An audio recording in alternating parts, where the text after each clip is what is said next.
अब हम स्टार्ट करेंगे चैप्टर नंबर 20 शफी मोहम्मद जतोई से, एरर्स ऑफ रिफ्रैक्शन। नॉर्मली जो रेज ऑफ लाइट होती हैं वो हमारी फीविया सेंट्रलिस पे जो है फोकस होती हैं, जब रिफ्रैक्टिव पावर हमारे ऑप्टिकल मीडिया का, दैट इज़ के यानी कॉर्निया का भी और लेंस का को रिलेट करेगा axial length of the eye ball के साथ, तो वो डायरेक्टली फीविया पे जाके हिट करेंगी लाइट रेज। ठीक है, जब कोई भी इस तरह के दो फैक्टर्स यानी एक तो रिफ्रैक्टिव पावर या फिर जो एक्सियल लेंथ है ये कोरिलेट ना कर पाए एक दूसरे के साथ, तो लाइट रेज जो एंटर कर रही हैं आई के अंदर वो फीविया सेंट्रलिस पे जो है फोकस नहीं हो पाएंगे रिटाइना के। इस कंडीशन को हम कहते हैं रिफ्रैक्टिव एरर ऑफ एन आई। समझ में आ गया, बहुत ईजी था। तो सबसे पहले है ईमेट्रोपिया। ईमेट्रोपिया एक ऐसी रिफ्रैक्टिव स्टेट होती है आई की जहाँ पे जो पैरेलल रेज ऑफ लाइट है जो इन्फिनिटी से आ रही हैं वो फोकस हो जाएंगी सेंसिटिव लेयर ऑफ रेटाइना के ऊपर, जबकि अकोमोडेशन जो है वो रेस्ट पे होगी। ठीक है, नॉर्मल ये कंडीशन है ईमेट्रोपिया, और यहाँ पे जो है पैरेलल रेज आ रही है, रेटाइना पे फोकस हो रही है, जबकि यहाँ पे अकोमोडेशन फिलहाल रेस्ट पे है। एमेट्रोपिया ऐसी स्टेट होती है रिफ्रैक्शन की जहाँ पे पैरेलल रेज जो आ रही है लाइट की वो इन्फिनिटी से आएंगे, लेकिन वो रेटाइना की सेंसिटिव लेयर पे फोकस नहीं होंगी और अकोमोडेशन रेस्ट पे ही होगा। उसको एमेट्रोपिया कहेंगे, रेटाइना पे फॉल नहीं होंगी। तो अब एमेट्रोपिया की डिफरेंट टाइप्स होती हैं जिनको हम इसमें डिटेल में डिस्कस करेंगे कि मतलब वो रेटाइना पे सही से फॉल नहीं कर रही, फोकस नहीं कर रही और अकोमोडेशन वैसे रेस्ट पे है। तो एक होता है हाइपरमेट्रोपिया, दूसरा मायोपिया एंड तीसरा एस्टिग्मेटिज्म। हाइपरमेट्रोपिया होता है कि क्लोज ऑब्जेक्ट्स हमें ज़्यादा ब्लर नज़र आएंगे बनस्बत दूर वाले ऑब्जेक्ट्स के। ठीक है, हाइपर हाइपर से याद रखिए करीब वाले जो हैं वो हाइपर हैं और वो हमें सही नज़र नहीं आ रहे। मायोपिया क्या होता है कि दूर वाले जो ऑब्जेक्ट्स होंगे, दूर दूर डिस्टेंट ऑब्जेक्ट्स, वो ब्लर नज़र आएंगे, जबकि करीब वाले हमें हम बिल्कुल सही नज़र आएंगे। थर्ड होता है एस्टिग्मेटिज्म, उसमें ऑब्जेक्ट्स बिल्कुल ही ब्लर होंगे, दोनों नियर विजन में भी और डिस्टेंट विजन दोनों में हमें ब्लर ऑब्जेक्ट मिलता है, उसको हम एस्टिग्मेटिज्म कहेंगे। तो सबसे पहले डिटेल में हाइपरमेट्रोपिया, जिसको हम कह रहे हैं कि फार साइटेडनेस या लॉन्ग साइटेडनेस। साइटेडनेस क्या होता है, बिनाई। लॉन्ग या फार यानी दूर वाली चीज़ें सही नज़र आ रही हैं, इसका ये मतलब है, जबकि करीब वाली सही नहीं नज़र आ रही। डेफिनेशन क्या है, ये एक किस्म का रिफ्रैक्टिव एरर होता है जहाँ पे जो पैरेलल रेज होती है लाइट की एंटर कर रही हैं आई के अंदर, वो बिहाइंड द रेटाइना फोकस होंगी, जबकि अकोमोडेशन रेस्ट पे होगा। यहाँ देखिए हाइपरमेट्रोपिया में बिहाइंड द रेटाइना रेज जो है वो फोकस हो रही है। इसकी डिफरेंट इटियोलॉजी होती है, एक तो एक्सियल हाइपरमेट्रोपिया की वजह से। एक्सियल हमने कहा था ना कि सेंट्रल जो है वो डिस्प्लेसमेंट हो जाए आई बॉल की, उसको एक्सियल हाइपरमेट्रोपिया कहते हैं। यानी एक्सियल जो लेंथ है हमारे आई बॉल की वो शॉर्ट हो जाए और रिफ्रैक्टिव पावर जो है आई का वो बिल्कुल नॉर्मल होगा, बस उसकी एक्सियल लेंथ शॉर्ट होगी। तो ये बहुत ही कॉमन कॉज है हाइपरमेट्रोपिया का। ठीक है, एक्सियल हाइपरमेट्रोपिया। दूसरा कॉज होता है कर्वेचर हाइपरमेट्रोपिया।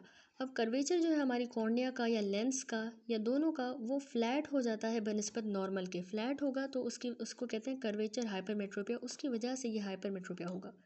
थर्ड कॉज है इंडेक्स हाइपरमेट्रोपिया। ये होता है जब रिफ्रैक्टिव इंडेक्स लेंस का कम हो जाए, डिक्रीज हो जाए। कॉर्टिकल कैटरेक्ट में ऐसा होता है ज़्यादातर। पोजिशनल हाइपरमेट्रोपिया भी होता है जब हमारा क्रिस्टलाइन लेंस पीछे की तरफ पोस्टीरियरली डिस्प्लेस हो जाए, तो पोजिशनल हाइपरमेट्रोपिया होगा। एफेकिया यानी क्रिस्टलाइन लेंस आई के अंदर है ही नहीं, एब्सेंस है, तो उससे भी हाइपरमेट्रोपिया की कंडीशन डेवलप होगी। However from the optical point of view ये कंडीशन जिसमें लेंस बिल्कुल एब्सेंट है प्यूपिलरी एरिया से, इसको हम कहते हैं एफेकिया। ठीक हो गया। तो नोमेनक्लेचर है अब हाइपरमेट्रोपिया का। नोमेनक्लेचर में है टोटल हाइपरमेट्रोपिया। टोटल हाइपरमेट्रोपिया याद रखिएगा, उसमें लेटेंट पे आ जाता है, दूसरा होता है मैनिफेस्ट। मैनिफेस्ट में फर्दर फैकल्टेटिव प्लस एब्सोल्यूट है। तो सबसे पहले टोटल हाइपरमेट्रोपिया, ये क्या होता है कि टोटल अमाउंट ऑफ जो रिफ्रैक्टिव एरर है इसमें मौजूद होगा, जो एस्टिमेट हुआ है after the complete cycloplegia with atropine. यानी हमने आई में साइक्लोप्लेजिया दिया, एट्रोपिन दिया, उसके बाद हमें बिल्कुल टोटली जो है रिफ्रैक्टिव एरर मिलेगा, तो उसको टोटल हाइपरमेट्रोपिया कहेंगे। इसमें आती हैं दो टाइप्स, हमने कहा latent and manifest. Latent hypermetropia में जो अमाउंट ऑफ हाइपरमेट्रोपिया है उसको हम normal physiological tone of ciliary body के थ्रू कंट्रोल कर सकते हैं, सीलरी बॉडी की टोन के थ्रू नॉर्मली। और ये इसकी जो अमाउंट होती है लेटेंट हाइपरमेट्रोपिया की वो 1 डायोप्टर होगी। मैनिफेस्ट हाइपरमेट्रोपिया में क्या होता है, जो रिमेनिंग पोर्शन है हाइपरमेट्रोपिया का उसको हम कहते हैं मैनिफेस्ट हाइपरमेट्रोपिया। इसमें अब आता है facultative hypermetropia, absolute hypermetropia. Facultative वाला अकोमोडेशन वाले इफेक्ट के थ्रू सही हो जाएगा, करेक्ट हो जाएगा यह हाइपरमेट्रोपिया, जबकि एब्सोल्यूट वाला को हम अकोमोडेशन के थ्रू भी करेक्ट नहीं कर सकते। ठीक हो गया। तो क्लिनिकल फीचर्स क्या होते हैं, सिम्टम्स देखें सबसे पहले हाइपरमेट्रोपिया के। एस्थेनोपिक यानी आई स्ट्रेन सिम्टम्स होंगे, जिसको हम एस्थेनोपिक कह रहे हैं। ये क्यों होते हैं, क्योंकि बहुत ज़्यादा सस्टेन्ड अकोमोडेटिव एफर्ट्स की जा रही हैं। पेशेंट जो है अकोमोडेट करने की कोशिश कर रहा है ताकि उसका जो रिफ्रैक्टिव पावर है वो इंक्रीज़ हो सके लेंस का, और वो हाइपरमेट्रोपिया को कंपनसेट कर सके। तो उस पर आई पे स्ट्रेन पड़ेगा, बहुत ज़्यादा सस्टेन कॉन्ट्रैक्शन होगी सीलियरी बॉडी की, वो एस्थेनोपिक सिम्टम्स करवा रही है इसमें, ठीक है। तो टायर्डनेस ऑफ द आई इसको कह सकते हैं। फ्रंटल हेडेक होगा, वाटरिंग होगी, माइल्ड उसको फोटोफोबिया होगा। एस्थेनोपिक सिम्टम्स जो है ना वो ज़्यादा होते हैं जब वो नियर वर्क कर रहा हो, ठीक है, जो करीब दिखने वाला वर्क होता है, और इंक्रीज टूवर्ड द इवनिंग यानी शाम के टाइम पे ये सिम्टम्स ज़्यादा हो जाते हैं। नंबर 2 सिम्टम होता है डिफेक्टिव विजन हो जाता है एस्थीनोपिया में, एस्थीनोपिया के साथ। ये हो सकता है जब अकोमोडेटिव एफर्ट्स फेल कर जाएं टू करेक्ट द हाइपरमेट्रोपिया, तो उससे विजन जो है डिफेक्टिव होगा। थर्ड है डिफेक्टिव विजन ओनली। ये होगा जब रिफ्रैक्टिव एरर बहुत ज़्यादा है और उसको अकोमोडेशन के थ्रू भी सही नहीं किया जा सकता, तो उससे सिर्फ जो है विजन डिफेक्टिव होगी, एस्थीनोपिया उसमें नहीं होगा। नंबर 4 होता है कन्वर्जेंट स्क्विंट। देखिए ये जो है प्रेजेंटिंग सिम्टम हो सकता है बच्चों में कन्वर्जेंट स्क्विंट। नॉर्मली क्या होता है, अकोमोडेशन जो है वो कन्वर्जेंस के साथ और प्यूपिलरी कॉन्स्ट्रिक्शन के साथ एसोसिएटेड, यानी अगर किसी दूर चीज़ को हम करीब ले आते हैं तो अकोमोडेशन होती है ना, तो इसमें कन्वर्जेंस का प्रोसेस हो रहा है और साथ में प्यूपिल हमारा कॉन्स्ट्रिक्ट करता है। अब अगर कोई अनकरेक्टेड हाई हाइपरमेट्रोपिया वाली आए हुए, जैसे जिसमें मोर देन 5 डायोप्टर जितनी है, बहुत ज़्यादा जिसमें है हाइपरमेट्रोपिया, तो उसमें एक्सेसिव अकोमोडेशन एक्सरसाइज की जाती है ताकि उसको पेशेंट को क्लियरली नज़र आ सके, तो वो बहुत ज़्यादा अकोमोडेशन करेगा। तो ये साथ में एसोसिएटेड होता है एक्सेसिव कन्वर्जेंस के साथ, बहुत ज़्यादा वो कन्वर्जेंस करेगा, तो उसके नतीजे में कन्वर्जेंट स्क्विंट होगा, ठीक है। और ये फाइंडिंग जो है चिल्ड्रन में ज़्यादा मिलती है हाइपरमेट्रोपिया के केस में। अब हमें साइंस क्या मिलेंगे, पेशेंट की जो विजुअल एक्विटी है वो बिल्कुल रिड्यूस हो जाएगी, आई बॉल का साइज़ नॉर्मल भी रह सकता है या छोटा भी हो सकता है, उसके कॉर्निया का डायमीटर स्मॉलर होगा बनस्पत नॉर्मल के, क्योंकि हमने कहा था कि इसमें एक्सियल लेंथ जो है वो डिक्रीज हो जाती है। फंडस की जब हम एग्जामिनेशन करेंगे तो हमें सूडो पेपिलिडीमा मिल सकता है। जब हाइपरमेट्रोपिया अगर 5 डायोप्टर से ज़्यादा है तो हमें फंडस पे सूडो पेपिलिडीमा मिलेगा। और ए स्कैन अल्ट्रासोनोग्राफी करेंगे, याद रखिएगा, तो उसमें हमें एक्सियल लेंथ शॉर्ट नज़र आएगी। डायग्नोस कैसे करना है, एक तो हम रिफ्रैक्शन यानी रिटाइनोस्कोपी से डायग्नोसिस कंफर्म करते हैं हाइपरमेट्रोपिया की। हमने कहा ए स्कैन अल्ट्रासोनोग्राफी में हमें एक्सियल लेंथ डिक्रीज मिलेगी। देन है नॉर्मल एज वेरिएशन। देखिए नॉर्मल एज वेरिएशन बर्थ के टाइम पे क्या होता है, प्रैक्टिकली सारी जो आइज़ होती हैं वो होती है हाइपरमेट्रोपिक है टू द एक्सटेंट ऑफ 2.5 या +3 डायोप्टर्स जितनी, ठीक है, हाइपरमेट्रोपिक होती है। अब 6 से 7 साल की उम्र के दरमियान जो 50% आइज़ होती हैं वो ई मेट्रोपिक हो जाएंगी, क्योंकि आई बॉल ग्रो करता है, एक्सियल लेंथ बढ़ी, तो वहाँ पे अब ई मेट्रोपिक हो गई। अब 7 साल की उम्र के बाद क्या होगा कि आई बॉल की ग्रोथ नहीं होती, लेकिन फिर वो स्टॉप कर जाएगी, उसकी ग्रोथ स्टॉप करेगी लेकिन कंटिन्यू रहेगी टू इंक्रीज़। सॉरी, यानी कि इसमें 7 साल की उम्र के बाद अब जो है आई बॉल की ग्रोथ स्टॉप नहीं हो रही, लेकिन उसकी ग्रोथ और ज़्यादा इंक्रीज़ रहेगी और रिफ्रैक्टिव एरर अब मायोपिक हो जाएगा। ये नॉर्मली जो है एज वेरिएशन होती रहती है, ठीक है, पहले हाइपरमेट्रोपिक फिर ए मेट्रोपिक एंड देन मायोपिक हो जाती है। देन है सिवियरिटी हाइपरमेट्रोपिया। लो अगर सिवियरिटी का है तो उसमें रिफ्रैक्टिव एरर लेस होगा या फिर इक्वल होगा पॉजिटिव 2 डायोप्टर्स के, इसको हम लो कंसीडर करते हैं, लो सिवियरिटी का हाइपरमेट्रोपिया। अगर वो पॉजिटिव 2 डायोप्टर से ज़्यादा का रिफ्रैक्टिव एरर है अप टू 5 डायोप्टर्स तक, तो उसको हम मॉडरेट कंसीडर करेंगे। 5 डायोप्टर से भी ज़्यादा तो हाई रिफ्रैक्टिव एरर कंसीडर किया जाता है। कॉम्प्लिकेशंस होती हैं, सबसे पहले एम्ब्लायोपिया, याद रखिएगा बहुत ही कॉमन है हाई हाइपरमेट्रोपिया में जो 5 से ज़्यादा हो, और यूनिलेटरल अगर हाइपरमेट्रोपिया है उसमें भी एम्ब्लायोपिया होगा। ट्रीटमेंट क्या होता है, एक तो surgical non surgical. Non surgically हमने हाइपरमेट्रोपिया में एक तो कन्वेक्स लेंसेज देंगे प्लस पावर लेंसेज, ठीक है। ये कन्वेक्स है, कन्वर्ज करेंगे, फोकस करेंगे रेटाइना के ऊपर लाइट रेस को, जो बिहाइंड द रेटाइना फॉल हो रही है उसको ऑन द रेटाइना ले आएंगे, कन्वेक्स लेंसेज। कॉन्टैक्ट लेंसेज हम देते हैं यंग चिल्ड्रंस में जो 6 से 7 उम्र से नीचे की एज के हों, तो इनमें कुछ डिग्री का जो है हाइपरमेट्रोपिया फिजियोलॉजिकली होता है और उसमें करेक्शन की ज़रूरत नहीं होती, वो फिजियोलॉजिकल हाइपरमेट्रोपिया होता है। और लेकिन अगर वो रिफ्रैक्टिव एरर 3 to 5 डायोप्टर से ज़्यादा का है या उस बच्चे को कन्वर्जेंट स्क्विंट प्रोड्यूस हो रहा है, तो उसमें जो है करेक्शन की ज़रूरत होगी। वरना ये नॉर्मली फिजियोलॉजिकल प्रोसेस भी होता है। 6-7 से उम्र से पहले अगर हो रहा है हाइपरमेट्रोपिया यंग चिल्ड्रन में, तो हम कॉन्टैक्ट लेंस दे सकते हैं। दूसरा, ओल्डर चिल्ड्रन में भी कॉन्टैक्ट लेंस दिया जाता है। फुल करेक्शन ऑफ हाइपरमेट्रोपिया के लिए consistent with good vision is advised. Young adults के लिए हाइपरमेट्रोपिया जो 3 डायोप्टर से कम है और गुड विजन है, बिना किसी सिम्टम के, साथ में सिम्टम भी नहीं हो रहा, तो उसमें हमें रेयरली किसी करेक्शन की ज़रूरत होगी। और ओल्डर चिल्ड्रन में हमने क्या कहा, फुल करेक्शन करनी है हाइपरमेट्रोपिया की, कंसिस्टेंट विथ गुड विजन भी एडवाइस की जाएगी। सर्जिकल ट्रीटमेंट में आता है, हम फोटो रिफ्रैक्टिव केरेटेक्टोमी करते हैं, PRK। जो एंटीरियर सरफेस होता है ना पेरिफेरल कॉर्निया का, उसको अब्लेट किया जाता है ताकि सेंटर जो है वो स्टीप हो जाए। सेंटर स्टीप होगा तो उससे जो है 2 डायोप्टर्स जितना हाइपरमेट्रोपिया करेक्ट हो सकता है, ठीक है, PRK के थ्रू। दूसरा, हम लेज़र इन सीटू केरेटोमिलियसिस कहते हैं, जिसको लेजिक कहा जाता है। लेज़र इन सीटू केरेटोमिलियसिस, ये याद रखिएगा 4 डायोप्टर्स जितना हाइपरमेट्रोपिया को करेक्ट करेगा, 2 डायोप्टर्स 4 डायोप्टर्स। थर्ड होता है कंडक्टिव केरेटोप्लास्टी। इस सर्जरी में क्या होता है कि हम रेडियो फ्रीक्वेंसी की एनर्जी अप्लाई कर रहे होते हैं कॉर्निया के स्ट्रोमा के ऊपर, ताकि लो या मॉडरेट जो हाइपरमेट्रोपिया है उसको करेक्ट किया जा सके। नेक्स्ट आता है हमारे पास टॉपिक मायोपिया, नियर साइटेडनेस या शॉर्ट साइटेडनेस। डेफिनेशन क्या है, नाम से पता चल रहा है कि एक तो नियर साइटेडनेस है, मायोपिया यानी सामने वाली चीज़ें जो है, करीब वाली चीज़ें हमें सही नज़र आएंगी, दूर वाली ब्लर होंगी। तो ये टाइप ऑफ रिफ्रैक्टिव एरर है जहाँ पे ये पैरेलल रेज ऑफ लाइट जो है एंटर करेंगी आई में और फोकस करेंगे इन फ्रंट ऑफ रेटाइना, जबकि अकोमोडेशन जो है वो रेस्ट पे ही होगी, तो इसको मायोपिया कहेंगे। इसमें क्या एटियोलॉजी, एक तो मायो कर्वेचर ऑफ द मायोपिया, क्योंकि जो है कॉर्निया का या लेंस का कर्वेचर जो है वो बढ़ गया है, इस वजह से मायोपिया हो सकता है। एक्सियल मायोपिया होगा कॉज, तो यानी एक्सियल लेंथ आई की बढ़ गई है। इसके अलावा अगर इंडेक्स मायोपिया कॉज हो सकता है, यानी रिफ्रैक्टिव इंडेक्स में चेंज आ गया है लेंस की, न्यूक्लियर स्क्लेरोसिस हो सकती है for example. And number 4 positional myopia, क्योंकि एंटीरियरली डिस्प्लेसमेंट हो जाए अगर क्रिस्टलाइन लेंस की, तो पोजिशनल मायोपिया होगा। डिफरेंट टाइप्स होती हैं इसमें मायोपिया की, congenital myopia, simple myopia, pathological myopia. Congenital myopia याद रखिए बर्थ के टाइम पर प्रेजेंट होता है, एक साइड या दोनों साइड अफेक्ट हो सकती हैं, स्टेशनरी ही होता है, और साथ में कन्वर्जेंट स्क्विंट होगा उस बच्चे को, क्योंकि वो एक्टिव अकोमोडेशन करने की कोशिश कर रहा होगा चाइल्डहुड में, ठीक है। सिंपल मायोपिया जो है ये बहुत ही कॉमन टाइप का रिफ्रैक्टिव एरर होता है।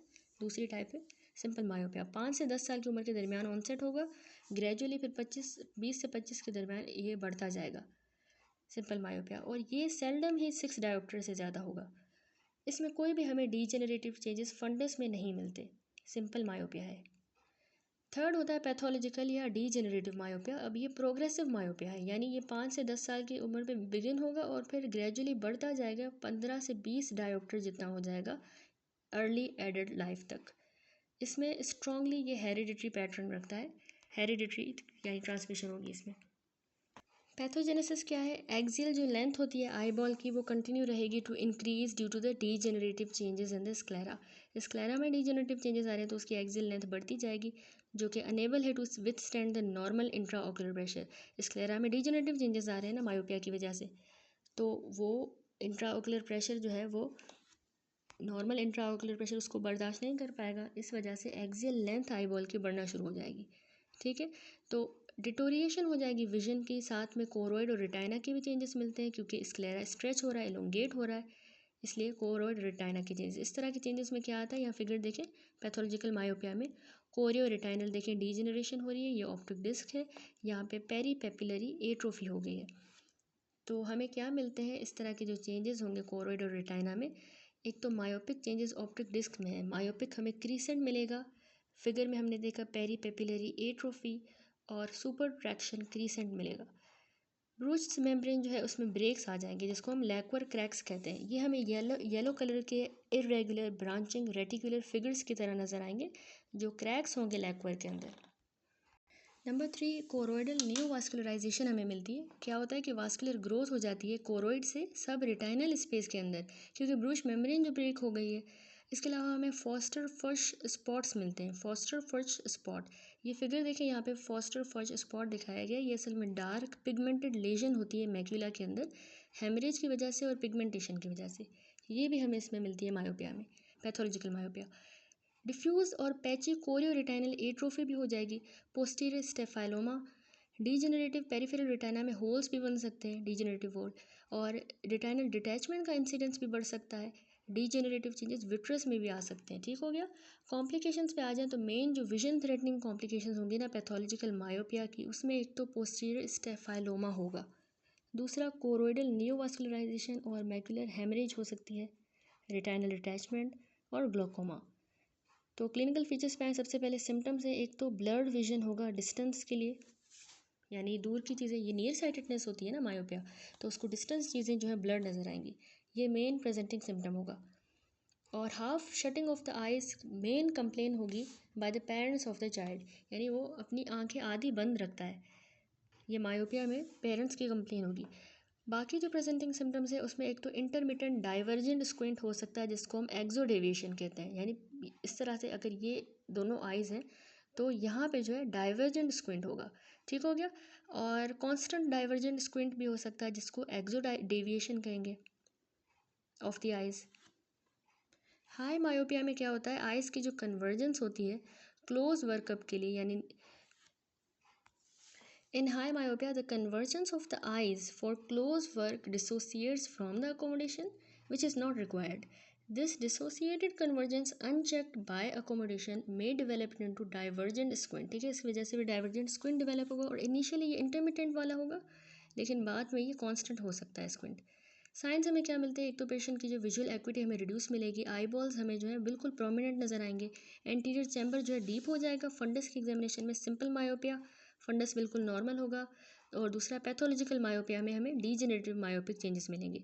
ए स्कैन अल्ट्रासोनोग्राफी करेंगे तो उसमें हमें एक्सियल लेंथ इंक्रीज मिलेगी। डायग्नोस हम करते हैं एक तो रिफ्रैक्शन, ए स्कैन अल्ट्रासोनोग्राफी और कॉर्नियल टोपोग्राफी के थ्रू। ठीक है, रिफ्रैक्शन यानी रेटाइनोस्कोपी। ट्रीटमेंट में हम नॉन सर्जिकल मेथड में एक तो अगर बच्चे हैं तो उनको हम कनकेव लेंसेज देंगे, फुल करेक्शन हम करते हैं, कांस्टेंट यूज़ उनका एडवाइस किया जाएगा कि हर वक्त उन्होंने पहन के रखने कनकेव लेंसेज। कनकेव लेंसेज से जो है रेटाइना के ऊपर जो है फिर इमेज फॉल होगी। मायोपिया में हम कनकेव देंगे, और हाइपरमेट्रोपिया में हम कन्वेक्स लेंसेज देते हैं। एडल्ट्स में जो है कनकेव लेंसेज अंडर करेक्शन वो 1 to 2 डायोप्टर लेस वाले प्रिस्क्राइब करते हैं हम। कनकेव के अलावा कॉन्टैक्ट लेंसेज की बात करें तो ये रिफ्रैक्टिव एरर को सही करने के लिए और कॉस्मेटिक अपीयरेंस अच्छी देने के लिए हम देंगे कॉन्टैक्ट लेंसेज। सर्जिकल मेथड जो है ट्रीटमेंट का, उसमें एक तो हमने कॉर्निया का जो सेंट्रल पार्ट की फ्लैटनिंग हो गई है, यानी इसमें जो हमने कॉर्निया की फ्लैटनिंग करनी होती है उसके सेंट्रल पार्ट की, उसकी फ्लैटनिंग के लिए हम रेडियल कैरेटेक्टोमी करते हैं, कैराटोटोमी। रेडियल कैराटोटोमी परफॉर्म की जाती है एक डायमंड नाइफ की मदद से। इस प्रोसीजर में क्या होता है, जो कॉर्निया का कर्वेचर है उसको हम रिड्यूस करेंगे, यानी उसको फ्लैटन करेंगे। कैसे, इस कर्वेचर को हमने फ्लैटन करना है bye series of radial incision, यानी कट्स हम लगाते जाएंगे पेरिफेरल कॉर्निया के अंदर, और इससे जो है ना कर्वेचर कम हो जाएगा। कर्वेचर से इस डिक्रीज इन कर्वेचर से जो रिफ्रैक्टिव पावर है कॉर्निया का वो कम होगा। तकरीबन 4 डायोप्टर जितना हम रेडियल कैरेटोटोमी के थ्रू कम कर सकते हैं। दूसरा होता है flattening method, photo refractive keratectomy PRK। ये परफॉर्म किया जाता है एक्सीमर लेज़र के थ्रू। ये लेज़र होता है एक्सीमर लेज़र 193 नैनोमीटर वेवलेंथ वाला। इस प्रोसीजर में जो सेंट्रल कॉर्निया का सरफेस होता है उसको हमने अब्लेट करना होता है। ठीक है, जो रिजल्ट करेगा कि फिर कॉर्निया, सेंट्रल कॉर्निया बिल्कुल फ्लैट हो जाएगा। अब ये अब्लेशन जो है 10 माइक्रोमीटर कॉर्नियल स्ट्रोमा जितनी, ये करेक्ट करेगी तकरीबन 1 डायोप्टर वाले मायोपिया को, 1 डायोप्टर जितना चेंज लाएगी। तो PRK जो है एबल है कि ये मायोपिया को तकरीबन 6 डायोप्टर जितना भी करेक्ट कर सकता है, और एस्टिग्मेटिज्म जो है इसकी मदद से हम 3 डायोप्टर्स जितनी सही कर सकते हैं। थर्ड ट्रीटमेंट होता है मायोपिया का लेसिक, यानी लेज़र एपिथेलियल केरेटोमिलियसिस। लेसिक, एक लेसिक है, दूसरी लेजिक। तो लेसिक में क्या होता है, ये जो प्रोसीजर है इसमें एपिथेलियम की जो शीट है यानी फ्लैप, उसको हम क्लीव करेंगे, उसको डिटैच करेंगे, कहाँ से, बेसमेंट मेम्ब्रेन से डिटैच करेंगे। ठीक है, फिर वहाँ पे हमने लेज़र अप्लाई करना होता है और एपिथेलियल फ्लैप को दोबारा से रीपोजिशन कर देंगे। तो इसमें पेन भी लेस होता है, हेज़ भी लेस होगा, और जल्दी जो है विजुअल रिकवरी हो जाएगी बनस्पत इस PRK के। ठीक हो गया, और इससे जो है ना लो रिफ्रैक्टिव एरर भी सही हो जाएगा लेसिक से। दूसरी होती है लेजिक, लेज़र इन सीटू केरेटोमिलियसिस। वो थी लेज़र एपिथेलियल केरेटोमिलियसिस, ये लेज़र इन सीटू केरेटोमिलियसिस है। इसमें क्या होता है, ये करंटली ज़्यादा फ्रीक्वेंटली परफॉर्म किया जाता है आजकल, रिफ्रैक्टिव पावर प्रोसीजर है। इस प्रोसीजर में तकरीबन 160 माइक्रोन का एक फ्लैप रिफ्लेक्ट किया जाएगा, केराटोटोम इंस्ट्रूमेंट होता है उसकी मदद से। फिर हमने लेज़र अप्लाई करना है और फ्लैप को दोबारा रीपोजिशन कर देंगे। अब यहाँ पे जो ना मायोपिया तकरीबन 12 डायोप्टर जितना करेक्ट किया जा सकता है और एस्टिग्मेटिज्म वही 3 डायोप्टर्स जितना। ठीक हो गया। तो इस वाले लेसिक का फ़ायदा क्या है, इसका बाकी प्रोसीजर पे एडवांटेज है कि इसमें पोस्ट ऑपरेटिव ऑपरेशन के बाद पेन नहीं होगा और विजुअल रिहेबिलिटेशन भी ज़्यादा होती है। सेकंड हमारे पास ट्रीटमेंट होता है, ये सारे हो गए flattening of the cornea. Second हम ट्रीटमेंट देते हैं मायोपिया में क्लियर लेंस एक्सट्रैक्शन। जब एक्सियल मायोपिया 20 डायोप्टर से ज़्यादा होगा तो उसमें हमने क्लियर लेंस को रिमूव करना होता है आई से। थर्ड ट्रीटमेंट होता है फेकिक पोस्टीरियर चैम्बर इम्प्लांट, यानी इम्प्लांटेबल कॉन्टैक्ट लेंस। लेंस को हमने आयरिस के पीछे से इंसर्ट करना होता है in front of the crystalline lens. ठीक है, आयरिस है उसके पीछे से हमने फिर लेंस को जो है इंसर्ट करेंगे और जो क्रिस्टलाइन लेंस है उसके बिल्कुल आगे, और उसको सल्कस के अंदर जो है सपोर्ट करेंगे। तो लेंस जो है ना ये बना हुआ होता है मटेरियल का जो डिराइव होता है collagen with power of 3 dioptre या 20 डायोप्टर की पावर की जितना होगा। इसको हम कहते हैं फेकिक पोस्टीरियर चैम्बर इम्प्लांट। ठीक हो गया, ये हो गया टॉपिक कंप्लीट मायोपिया। ठीक हो गया। नेक्स्ट है हमारा टॉपिक एस्टिग्मेटिज्म। एस्टिग्मेटिज्म की डेफिनेशन क्या है, ये भी एक टाइप का रिफ्रैक्टिव एरर ही है जहाँ पे जो parallel raise of light enter कर रही हैं आई के अंदर वो कोई भी एक पॉइंट ऑफ फोकस नहीं बना पाएंगे रेटाइना के ऊपर, लेकिन एक बस फोकल लाइंस बनेंगी। देखें ये एस्टिग्मेटिज्म है जिसमें हमें रेज जो है फोकस नज़र आ रही है दो फोकाई के ऊपर। यहाँ पे ये वन फोका है, ये दूसरा फोका है। रेटाइना पे स्पेसिफिक पॉइंट पे फोकस नहीं होगी लेकिन फोकल लाइंस बनेंगी।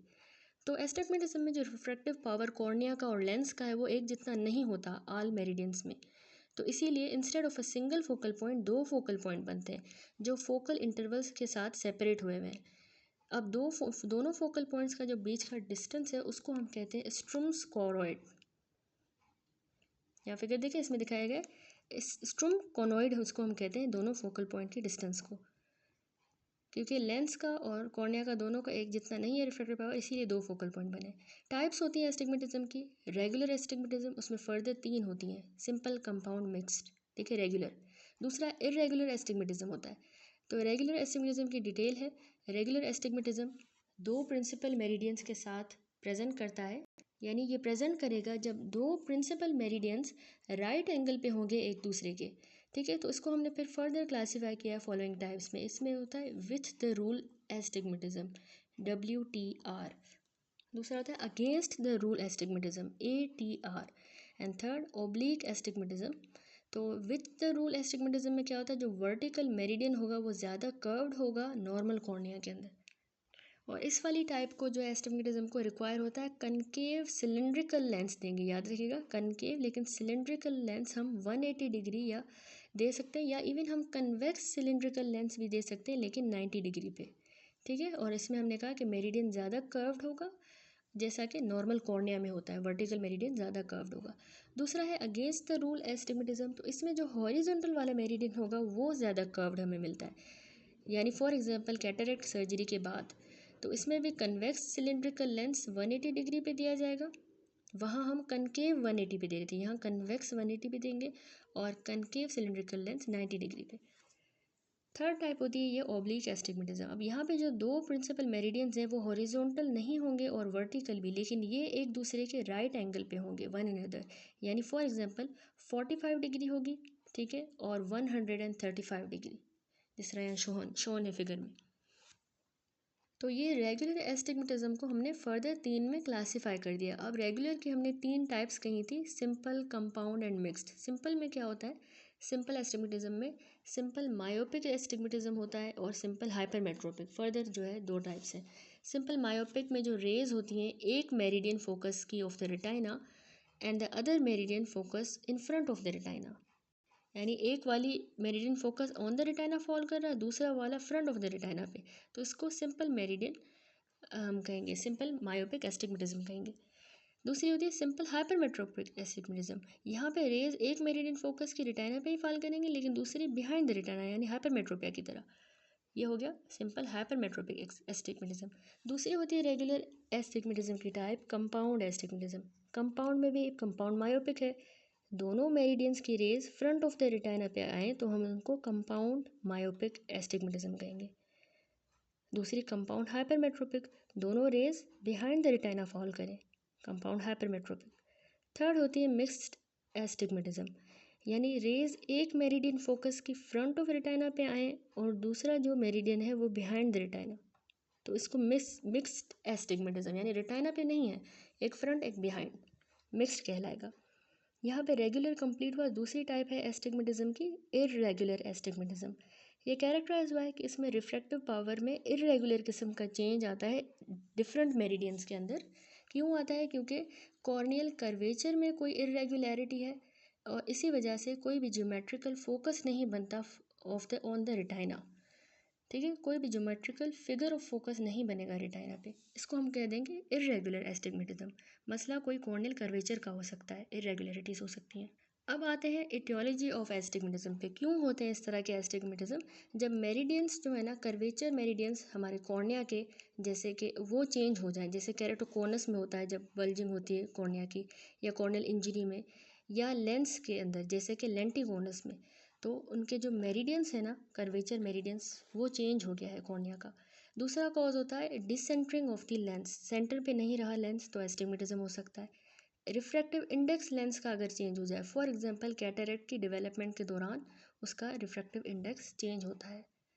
क्लिनिकल फीचर्स क्या मिलेंगे? वेरिएबल होते हैं। सबसे पहला तो विजन पेशेंट का कम हो जाएगा, डिक्रीज हो जाएगा, क्योंकि शार्पली डिफाइंड इमेज नहीं बन पाती अकोमोडेटिव मैकेनिज्म के थ्रू, यानी अकोमोडेशन हो और सही से इमेज बने, शार्पली डिफाइंड नहीं बन रही, तो इसीलिए पेशेंट का विजन डिक्रीज़ हो रहा है। एस्थेनोपिक सिम्टम्स होंगे। क्यों हो रहे हैं? क्योंकि उसकी अकोमोडेटिव एफर्ट्स जो हैं क्लियर विजन को अचीव करने के लिए वो बहुत ज़्यादा अकोमोडेशन की कोशिश कर रहा है, तो उसके जो है एस्थेनोपिक सिम्टम्स होंगे, यानी आई स्ट्रेनिंग के सिम्टम्स होंगे। Half closure of the eyelid, यानी पिन होल इफेक्ट इसको हम कहते हैं। ये पेशेंट आधी अपनी आंखें खोल के रखेगा ताकि उसको अच्छी विजन अचीव हो, पिन होल इफेक्ट कहेंगे। नंबर 4, फंडस की एग्जामिनेशन पे हमें ओब्लिक या ओवल अपीयरेंस मिलती है ऑप्टिक डिस्क की। बहुत इंपॉर्टेंट है, ऑप्टिक डिस्क ओवल होगा या ओब्लिक होगा, और एम्ब्लायोपिया भी प्रेजेंट हो सकता है। ठीक हो गया, ये एस्टिग्मेटिज्म के फीचर्स हो गए।